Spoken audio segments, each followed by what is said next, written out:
นี้ได้เวลาสี่เอาพื้นไปเฮ็ดเมนชั่วคราวอยู่บริเวณป่าซาบางพกซามื้อนี้พากันมาหาพื้นได้มื้อนี้หาพื้น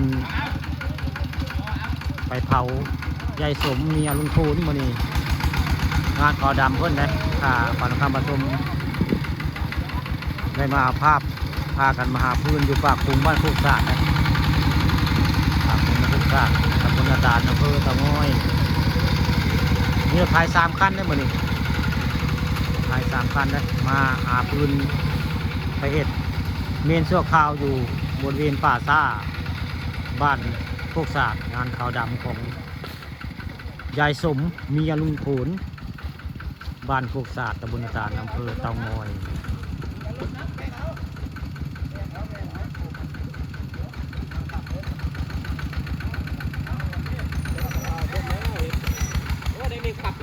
มันขับได้เว้ยโอ้ได้ไม่ขับอีกบ่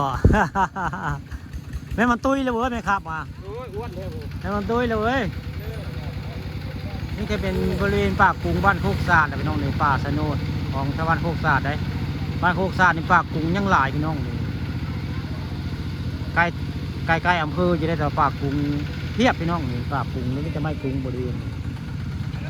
ตอนนี้กำลังสีเอาไม้ไปเห็ดเมนชั่วคราวอยู่บริเวณป่าซ่าบ้านโคกศาสตร์ตำบลนาตาลอำเภอเต่างอยงานขาวดำเพิ่นมื้อนี้ใส่พื้นเรียกว่าเมนชั่วคราวได้เหมือนเมนชั่วคราวปันคำผสมพามาชมงานขาวดำของยายสมตอนนี้กำลังสีเอาไม้เอาพื้นไปเห็ดเมนชั่วคราวอยู่เมนป่าอยู่ป่าซ่าบ้านโคกศาสตร์ได้ใกล้ๆกับโรงพยาบาลเต่างอยตอนนี้กำลังสีแก่ไม้แก่พื้นไป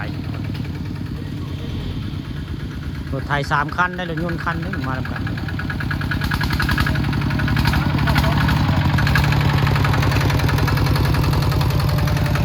นี่กำลังตีง่ายตอนนี้ไปแล้ว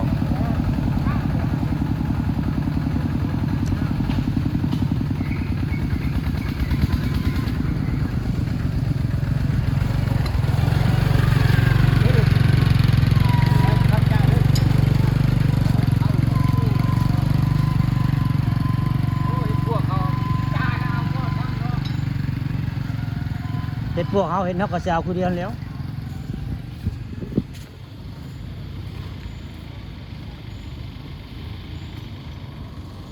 เฮ้ยเขาพุ่งเบยโอ้ยลงสาวแล้ว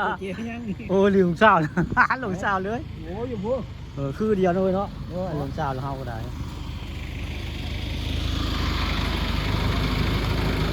อ๋ออย่าทำกับมาเนาะ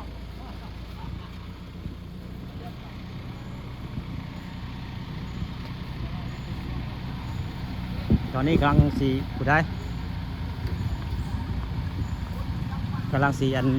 เอาพื้นไปเห็ดเมนชั่วคราวอยู่พุ่นละอยู่ป่าซ่าคำขาตอนนี้เริ่มทยอยกลับก็ได้